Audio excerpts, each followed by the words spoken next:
वैसे हम कोनो खराब ना बनी। देख तो कैसन बानी, ठीक लागत नहीं कि ना? तो चलिए शुरू करते हैं। आप तो तरफ फूहर बानी कि हम तो का बताएं। अरे बाप रे बाप, अरे क्या बात करता है? अरे तो हम ये हाथ दिखा रहे अपने आप को दिखाओ यार, इनके हमको कोनो अच्छा अब तो तू कहलो कि हम बड़ा नीमन बाबा बानी, अब फुहर बाबा हो गए नहीं तो क्या करे लो फुहर बाबा की लगे। अरे तो अपने आप को दिखाओ यार कि आप हमारी जिंदगी सवार देंगे, आप हमारे भविष्य के बारे में देखिए रिचा। बे तू जा, हम तो केना देखा, जा बढ़िया बाबा खोज ले जा। अरे नहीं बाबा, हाँ। देख दिए अच्छा लड़का देख दिए। अरे कहे के मतलब ई बा, हाँ। हमारा बे बियाह नहीं थे तनी उमरिया टाठ बा, लेकिन दिलवा बड़ी नाजुक बा।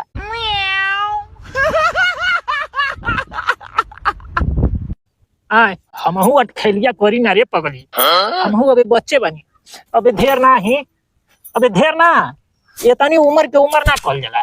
अबे हमर जान तो के तनी उम्र बा, ढेर ना बा, 32 बा, 32। हाँ ये तो लड़कन में गिनती होला, 16 साल का लड़का 32 साल हम। मार साले का खोपड़ी तोड़ साले।